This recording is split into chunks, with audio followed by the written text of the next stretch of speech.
Hello दोस्तों, आप में से कुछ लोगों ने अभी तक चैनल को सब्सक्राइब नहीं किया है। कृपया चैनल सब्सक्राइब करें। अध्याय 56 बजाज वंश में गद्दार। सोमदत्त ने सिर ऊपर उठाकर देखा और कहा, रोहन बजाज, कहीं तुम इस वंश के हेड बनकर खुद को बहुत बड़ा इंसान तो नहीं समझने लगे हो? सोमदत्त के चेहरे पर बिल्कुल भी डर के भाव नहीं थे। वो तो ऐसा दिख रहा था कि वो किसी पार्क में टहलने आया है और सामने खड़े सैनिक उसके साथ डांस करने आए हो। सोमदत्त की बात सुनकर एक व्यक्ति जो रोहन बजाज के बगल में ही खड़ा था वो गुस्से से बोला, अरे ओ बूढ़े इंसान, कहीं तुम कोई पागल तो नहीं हो जो तुम्हें समझ नहीं आ रहा है कि तुम कहाँ हो और किनसे बात कर रहे हो? वो व्यक्ति गुस्से से पूरा तमतमाया हुआ था।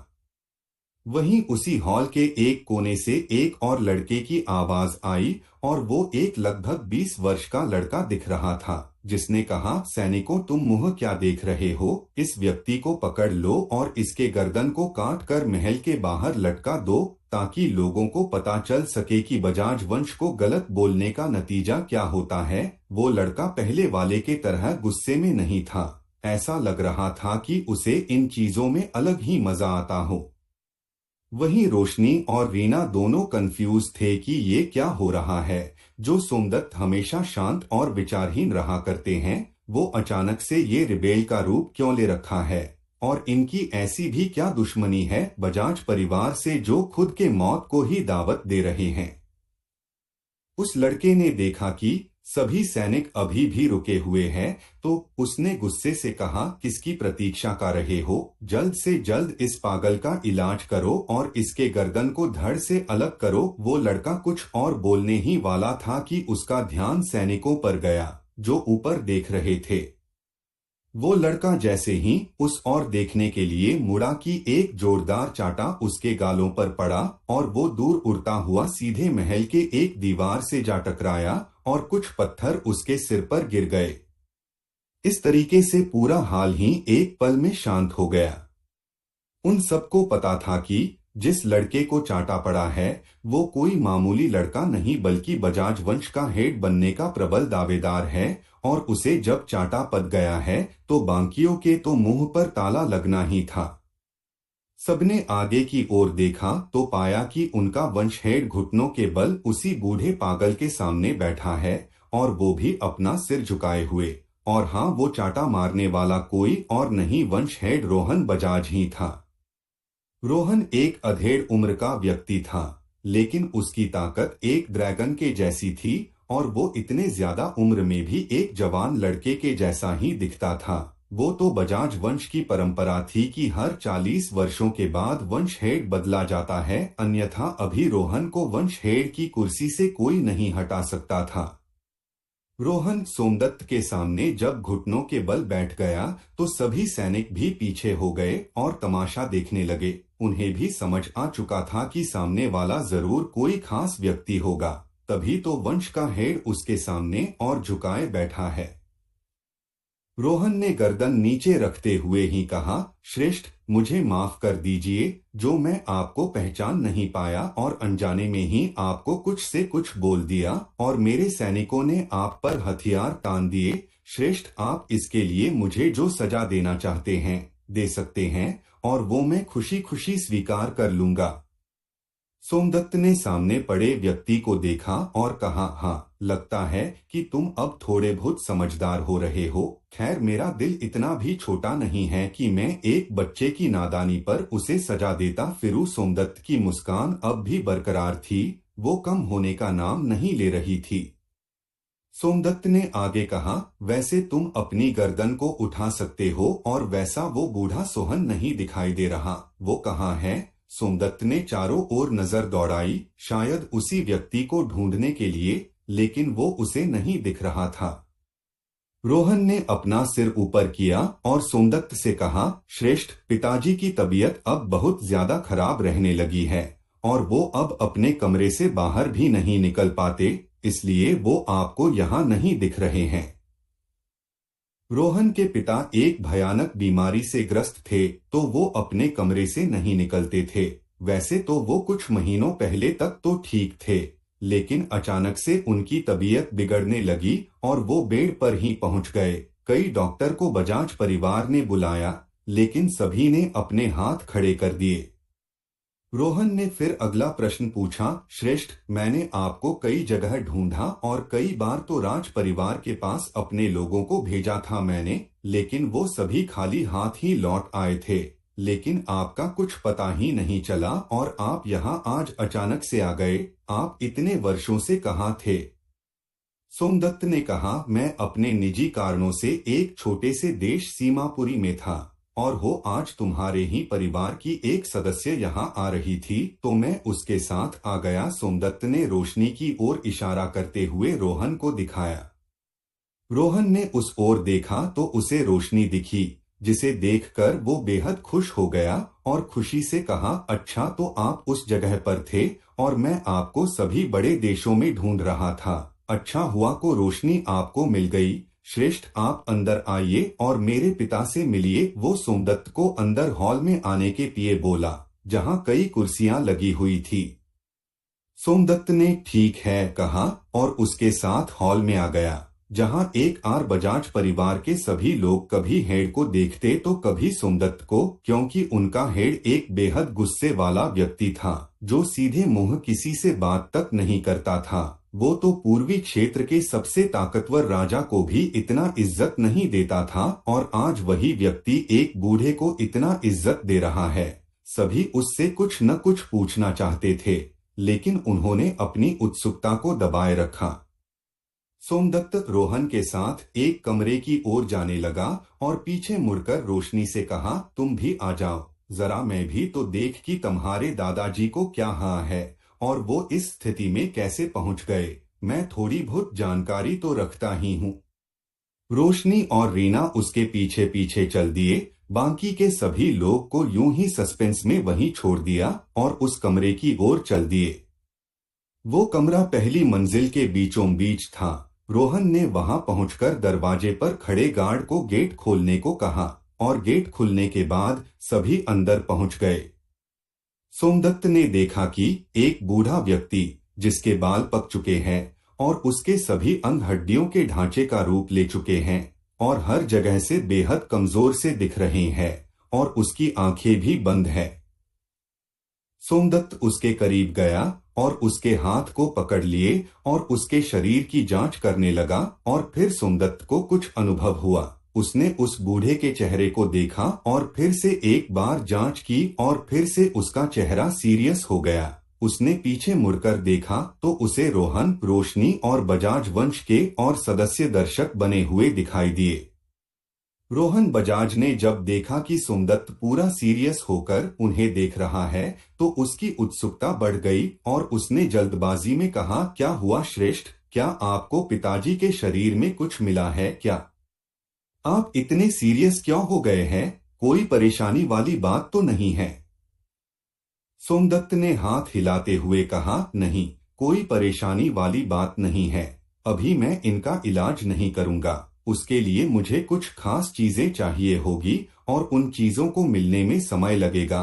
क्यों ना हम बाहर जाकर कुछ बातें करें? सोमदत्त ने बात को टाल दिया और उसे घुमा दिया।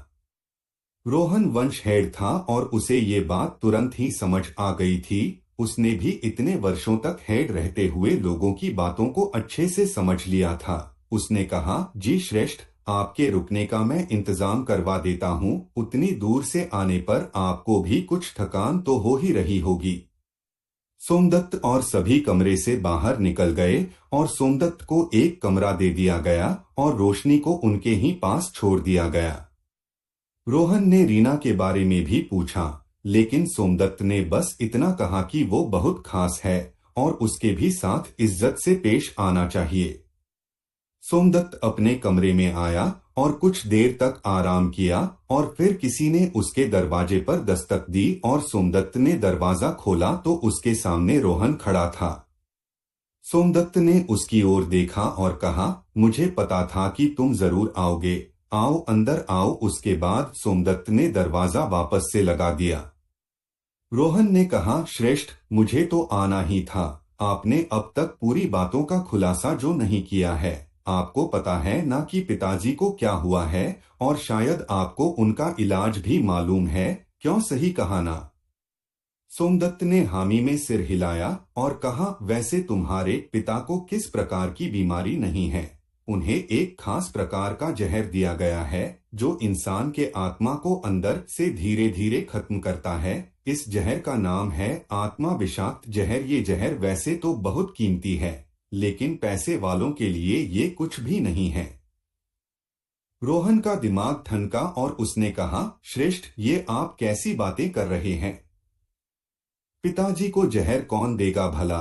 वो कुछ महीने पहले तक तो बिल्कुल ठीक थे और धीरे धीरे ही उनकी बीमारी बढ़ना शुरू हुई है, और मैंने भी कई डॉक्टर्स को दिखाया तो आज तक किसी ने भी जहर की बात तो की ही नहीं।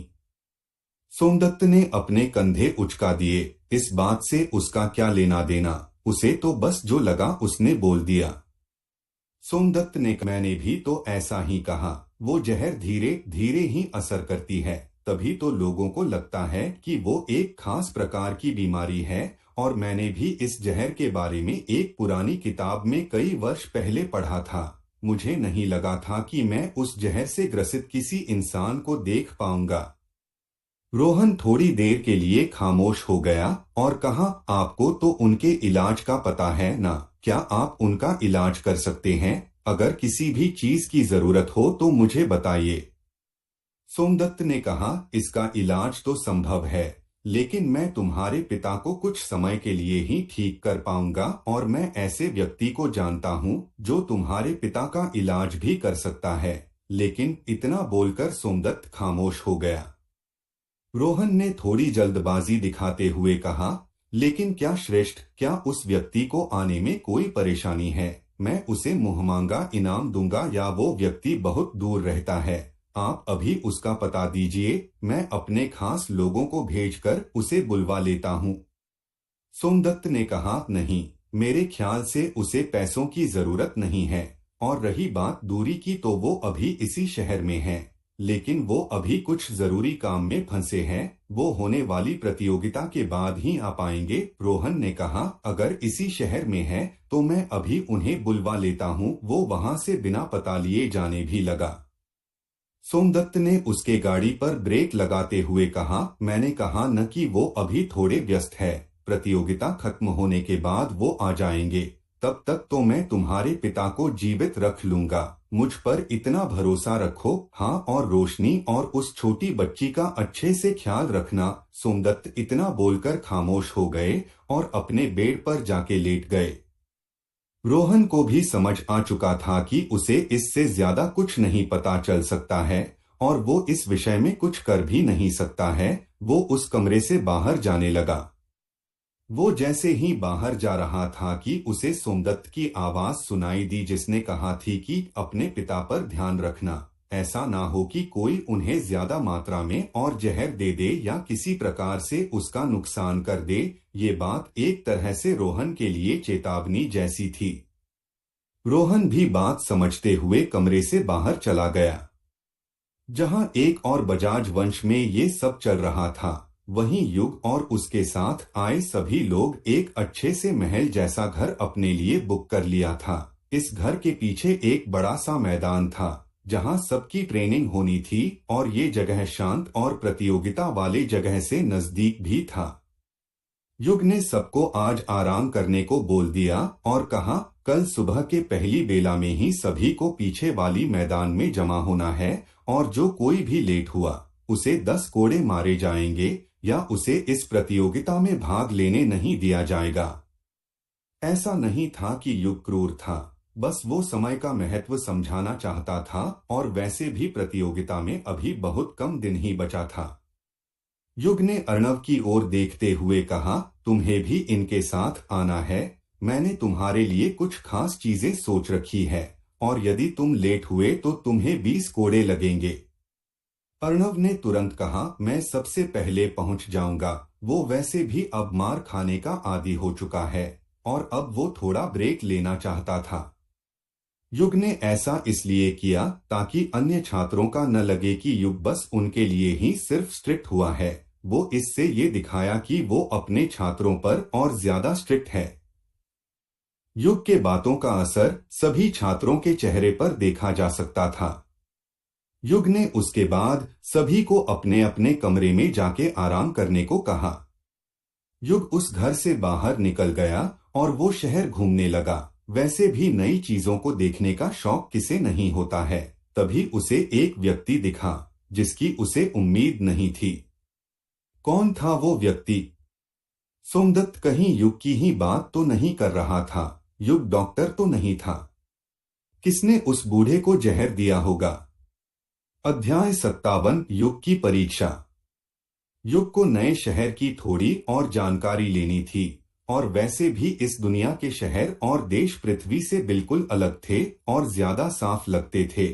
यहाँ के इमारतों की डिजाइन और उस पर अलग अलग रंगों से बनाई गई नक्काशियों से ऐसा लगता था कि वो किसी राजा महाराजा के जमाने में आ गया हो। और यहाँ की छोटी इमारतें भी बेहद सुंदर लगती थी। पृथ्वी पर तो आधुनिकता ने इतने पैर पसार लिए थे कि लोग अपनी जड़ों और अपनी पहचान को भूलकर बस मॉडर्न होने के पीछे भागते रहते हैं। वहां पर अभी भी कुछ जगह या छोटे देशों के अपनी परंपरा और विरासत संभाल कर रखी है, लेकिन ज्यादातर जगहों पर तो वही एक जैसा ही ऊंची इमारतें और टेक्नोलॉजी से भरी चीजें ही दिखती है। युग अब बड़े गौर से सब कुछ देख रहा था और यहाँ की ताजी और शुद्ध हवा से खुद को तरोताजा भी महसूस कर रहा था। युग ने देखा कि इस शहर में कई तरह की दुकानें हैं और कई अलग अलग किस्म की जरूरत की सामान जो सीमापुरी जैसी जगहों पर खोजने से भी नहीं मिलती, वो सब यहाँ पर सब्जियों की तरह दिख रही है। युग को अपने प्रोफेशन में अपना रैंक बढ़ाना था, तो उसने उसके लिए सबसे पहले ऊर्जा जाल बनाने वाले ग्रुप को चुना और लोगों से पूछते पूछते उस जगह पर पहुंच गया और उसने देखा कि एक बड़ी सी बिल्डिंग पर बड़े बसे अक्षरों में लिखा है, ऊर्जा जाल ग्रुप। युग उस जगह के अंदर जाने ही वाला था कि उसे उस इमारत के साइड में एक दुकान पर एक व्यक्ति दिखी जिसकी उम्मीद उसने यहाँ नहीं की थी। युग ऊर्जा जाल भवन की जगह उस दुकान की ओर मुड़ गया, आए ठीक उस इंसान के पीछे जाकर खड़ा हो गया। युग ने देखा कि वो व्यक्ति कुछ खरीद रहा है, तो उसने थोड़ी देर प्रतीक्षा की और वो व्यक्ति अपना सामान लेकर पीछे मुड़ा और युग उसके पीछे खड़ा था, तो उन दोनों की हल्की टक्कर हो गई। युग ने उसे संभालते हुए कहा, आप बजाज वंश में नहीं गई, आपको तो रोशनी के साथ होना चाहिए ना। युग के सामने एक लड़की थी जिसने अपने पूरे शरीर और अपने चेहरे को काले नकाब से ढक रखा था और ये कोई और नहीं बल्कि रोशनी की लेडी गार्ड थी। उस लड़की ने जब देखा कि वो फिर से युग के बाहों में गिर गई तो उसके आंखों में हल्की शर्म आ गई और वो खुद को सही करते हुए खड़ी हो गई और कहा, जी शुक्रिया मुझे संभालने के लिए, वो मैंने जल्दबाजी में पीछे नहीं देखा था और आपसे टकरा गई। युग ने कहा, जी माफी तो मुझे मांगनी चाहिए, जो मैं अचानक से आपके पीछे आकर खड़ा हो गया। युग को पता था कि गलती उसकी ही थी, वो ही उसके पीछे आकर खड़ा हो गया, तो उसे अपनी गलती के लिए माफी मांगने में कैसी शर्म आती, तो उसने माफी मांग ली। 5 उस लड़की ने जब देखा कि युग कितना विनम्र है और अन्य लड़कों के तरह बर्ताव भी नहीं करता, तो उसे ये देखकर अच्छा लगा और उसने कहा, जी वो मैडम तो बजाज वंश चली गई है और वहाँ मेरे से भी कई ज्यादा ताकतवर लोग हैं और मुझे तब तक के लिए छुट्टी मिली हुई है और मुझे कुछ सामान लेना था, इसलिए मैं यहाँ आ गई। उस लड़की ने अपने हाथ में पकड़े हुए थैले को युग को दिखाया, जिससे युग समझ सके कि उसने सच में सामान ही लिए थे। उस लड़की ने युग से पूछा, वैसे आप यहाँ क्या कर रहे हैं? आपको भी कुछ लेना था क्या? युग ने हाथ हिलाते हुए कहा, नहीं, मुझे कुछ सामान तो नहीं लेना, लेकिन मुझे ऊर्जा जाल के लिए अपनी रैंक लेनी है और कुछ अन्य प्रोफेशन के रैंक को भी लेना है। वैसे तो मुझे कई सारे प्रोफेशन का ज्ञान है, लेकिन मैंने अब तक किसी हुई रैंक का टोकन प्राप्त नहीं किया है और उसका एग्जाम भी नहीं दिया है। उस लकड़ी ने बात समझते हुए कहा, अच्छा तो चलिए मैं आपको ले चलती हूँ। वैसे मुझे भी थोड़ा बहुत इनके बारे में जानकारी है, क्यों न हम दोनों ही इसकी परीक्षा दे दें और अपना टोकन प्राप्त कर ले। मैंने भी ये बातें कई दिनों से कल के लिए छोड़ रखा है और आज इसी बहाने ये काम भी पूरा हो जाएगा। युग को ये सुनकर अच्छा लगा कि ये लड़की भी ऊर्जा जाल के बारे में जानती है और युग हमेशा से लड़कियों को ऊंचाई पर जाते हुए देखना पसंद करता था। उसे अब भी लगता था कि लड़कियों को ज्यादा मौका मिलना चाहिए, जबकि इस दुनिया में पृथ्वी जैसा कुछ नहीं था। यहाँ लड़कियां भी समान रूप से ताकतवर बनती थी और समाज में उतनी ही इज्जत उन्हें भी मिलती थी। युग का सोच अब भी पृथ्वी जैसा ही था। वो दोनों ने ऊर्जा जाल ग्रुप के उस इमारत में प्रवेश किया और वो इमारत में प्रवेश करते ही उन्हें बेहद अच्छा सा महसूस होने लगा। युग को उस लड़की ने कहा, ये मौसम में परिवर्तन ऊर्जा जाल की वजह से हुआ है। यहाँ पर एक ऊर्जा जाल लगाया गया है जो कि इस इमारत के अंदर के मौसम को आरामदायक बनाए रखता है। वो दोनों यही सब बातें करते हुए एक काउंटर पर पहुंचे जहां पर एक लड़की बैठी हुई थी। उस लड़की ने जैसा देखा कि कोई उसके पास ही आ रहा है तो वो अपनी नजर ऊपर करके देखने लगी और उसने जैसे ही युग को देखा वो उसमें खो सी गई। युग का चेहरा इतना आकर्षक था कि कोई भी लड़की उसे देखकर ही उस पे मोहित हो सकती थी। रोशनी की लेडी गार्ड ने ये देखा तो उसने हल्की सी खांसी की और उस लड़की को होश में लाई। वो लड़की होश में आते ही बोली, जी बोलिए, आपको क्या काम है? क्या आप किसी खास प्रकार की ऊर्जा जाल की प्लेट लेना चाहते हैं या किसी को हायर करना चाहते हैं? समायरा के हर प्रोफेशन के लोगों को कोई भी हायर कर सकता था या उन्हें अपने पास काम के लिए रख सकता था। बस बात इतनी सी थी कि उनके रैंक के अनुसार उन्हें पेमेंट करना होगा और उन्हें अपने काम से उस ग्राहक को भुगतान करना होगा। युग ने कहा, जी हम यहाँ अपनी रैंक के लिए अप्लाई करने के लिए आए हैं और हमें उसके लिए परीक्षा देना था। क्या आप बता सकते हैं कि उसके लिए क्या प्रोसेस है? युग ने बिना इधर उधर की बातें किए बिना सीधे मुद्दे की बात की। वो लड़की तो पहले चौंकी, क्योंकि युग का जितना उम्र दिख रहा था उतने में तो लोग इस प्रोफेशन के बारे में पढ़ना शुरू करते हैं और ये सीधा एग्जाम देने आ गया।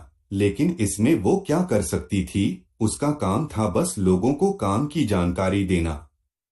उस लड़की ने कहा, जी रैंक के लिए एग्जाम देने के लिए पहले आपको एक फॉर्म भरना होगा और कुछ 100 स्वर्ण सिक्कों का भुगतान करना होगा और उसके बाद आपकी जांच की जाएगी और यदि आप उसमें पास हो जाएंगे तो आपको रैंक दे दिया जाएगा। युग ने फॉर्म लिया और उसे भरने लगा। उसे अपने बारे में कुछ खास पता नहीं था तो उसने नाम के कॉलम को सिर्फ भरा, आए माता पिता वाले कॉलम को खाली छोड़ दिया और रही बात उसके एड्रेस की तो उसका कोई ठिकाना नहीं था तो उसने मुर्कान ही अपना एड्रेस डाल दिया जहां से उसने इस जिंदगी की पहली शुरुआत की थी। जितने देर में युग ने फॉर्म भरा, लेडी गार्ड ने उस फॉर्म को भर करके युग के पैसे दे दिए थे और चुपचाप युग के फॉर्म भरने का इंतजार कर रही थी और युग को देख भी रही थी कि युग कैसे हर बार कुछ लिखने से पहले थोड़ा सोचता है और फिर फॉर्म को भरता है। ये फॉर्म हर प्रोफेशन के ऑफिस में पहली बार भरवाया जाता है ताकि उन्हें खबर रहे कि उनके हॉल से कितने लोगों को रैंक मिला है और किन्हें रैंक मिला है, और एक बार प्रोफेशन का टोकन मिल जाए तो अगली रैंक के लिए सीधा अप्लाई कर दिया जाता है और उन्हें भुगतान फीस भी पहली बार की अपेक्षा कम देना पड़ता है। युग ने अपना फॉर्म भरकर काउंटर पर दिया और अपनी अंगूठी से पैसे निकालने लगा। तभी रोशनी की लेडी गार्ड ने कहा, मैंने फीस दे दी है, आप चल सकते हैं। उसने इस अंदाज में कहा था कि अगर युग ने पैसे देने की बात की तो वो उसका मुंह तोड़ देगी। युग ने भी आगे कुछ नहीं कहा। वैसे तो वो कुछ बोलने वाला था लेकिन उसने खामोश रहना ही सही समझा।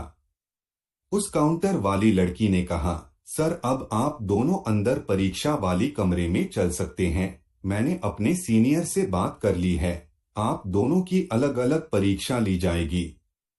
वो दोनों उस लड़की के साथ गए और पहले फ्लोर पर गए, जहां कई कमरे बने हुए थे और सभी कमरे को अच्छे से बंद कर दिया गया था। उस लड़की ने युग की उत्सुकता को देखते हुए कहा, ये सभी कमरे रैंक 1 के ऊर्जा जाल विशेषज्ञ को दी गई है। वो सभी इसमें कुल 6 घंटे तक ध्यान कर सकते हैं। सभी कमरे को इस तरह से बनाया गया है कि इसमें प्राकृतिक ऊर्जा ज्यादा मात्रा में संघनित रहती है। वो लड़की इतना बोलकर गर्व भी महसूस कर रही थी। वो दोनों उस फ्लोर के अंत पर पहुंचे और उन्हें वहां कुछ लोग दिखे।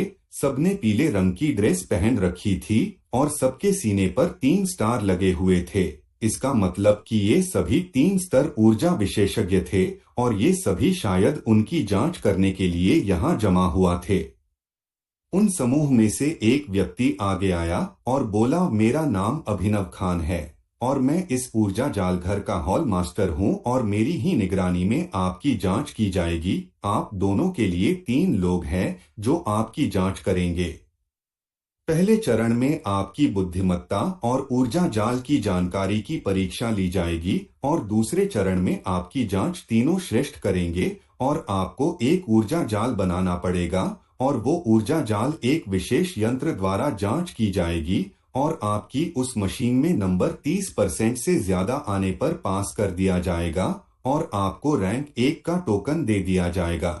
उसे ये सब पहले से ही बता दिया था, तो युग ने सहमति में सिर हिला दिया और रोशनी की लेडी गार्ड ने भी सिर हिला दिया और दोनों के लिए विशेष कमरे को तैयार किया गया। एक वो बूढ़ा अभिनव खान युग को एक कमरे की ओर इशारा करते हुए बोला, आपके लिए वो कमरा है। और फिर उसने दूसरी ओर इशारा करके दिखाया और बोला, मैडम ये कमरा आपके लिए तैयार किया गया है। युग और वो गार्ड दोनों उस कमरे में चले गए और सभी लोग उनके पीछे उनकी जांच करने के लिए चले गए और उनके जाते ही काउंटर वाली लड़की ने कहा, हॉल मास्टर, आपको क्या लगाता है कि वो दोनों को रैंक मिल पाएगी या वो दोनों फेल हो जाएंगे?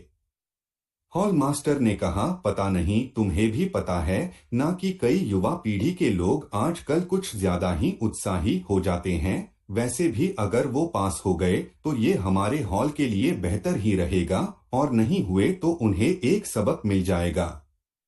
जहां एक और युग की परीक्षा होने वाली थी, वहीं दूसरी ओर बजाज वंश के एक कमरे में रोशनी एक व्यक्ति के सामने बैठी हुई थी और उसके चेहरे पर हल्की सी मुस्कान भी थी। रोशनी ने उस आदमी को देखते हुए कहा, पिताजी, श्रेष्ठ सोमदत्त कौन है और आप क्यों उनकी इतनी इज्जत करते हैं? उस आदमी ने पहले रोशनी के सिर पर हल्के से हाथ फेरा और कहा, क्या तुम्हें कभी नहीं लगा कि हमारा पूरा परिवार हमेशा ही पूरे संपत्ति पर 50% ही क्यों हक रखता है? ये तो तुम्हें भी पता है कि हम सिर्फ 50% के ही मालिक है और वैसे तो पूरे 100% का नियंत्रण हमारे पास ही है, लेकिन सिर्फ आधी संपत्ति पूरे परिवार की है और ये बात सिर्फ कुछ खास लोग ही जानते हैं। रोशनी के हामी में सिर हिलाया और आगे सुनने के लिए कुछ नहीं बोली। वो सामने वाला व्यक्ति कोई और नहीं रोहन बजाज था और वो रोशनी का पिता भी था और वो उसे बेहद प्यार भी करता था और वो तो चाहता था कि रोशनी ही बजाज वंश की हेड बने, लेकिन परिवार के सभी लोगों का सहमति उसके लिए नहीं था और ऊपर से वो एक लड़की भी थी, तो कई समझदार लोग भी उसके पक्ष में नहीं थे। रोहन ने आगे कहा, बजाज वंश को सिर्फ हमारे पूर्वज ने नहीं बल्कि श्रेष्ठ सोमदत्त के पूर्वज और हमारे पूर्वज ने मिलकर शुरू की थी। श्रेष्ठ के पूर्वज ने ही पूरे पैसों को लगाया था और इसी वजह से बजाज वंश की संपत्ति आधी आधी दोनों में बांटी जाती है और श्रेष्ठ सोमदत्त ने कई वर्ष पहले तुम्हारे दादा की कुछ मदद की थी और उन्हें धन का लालच भी नहीं था, इसलिए वो यहाँ से दूर चले गए थे। लेकिन अब जब वो आ गए हैं तो उन्हें वंश की हेड से ज्यादा इज्जत तो मिलेगी ही। रोशनी को अब समझ आया कि क्यों उसके पिता सोमदत्त की इतनी इज्जत करते हैं और क्यों उन्हें देखते ही उसके पिता उनके सामने झुक गए थे। रोहन ने आगे कहा, बेटा मुझे माफ कर देना, मेरी वजह से तुम्हें इतनी परेशानी हुई और तुम्हारे लिए मैंने किसी प्रकार की सुरक्षा का इंतजाम भी नहीं कर पाया। रोशनी को कुछ समझ नहीं आया तो उसने पूछा, पापा आप क्या बोल रहे हैं? मुझे कुछ समझ नहीं आया। रोशनी को सच में कुछ समझ नहीं आया कि उसके पिता क्या बात कर रहे हैं और कौन सी सुरक्षा का बात कर रहे थे।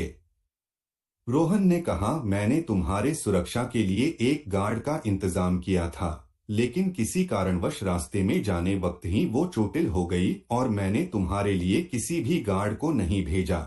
लेकिन राहत की बात यह है कि तुम सुरक्षित वापस आ गई। इस बार ऐसा कुछ नहीं होगा।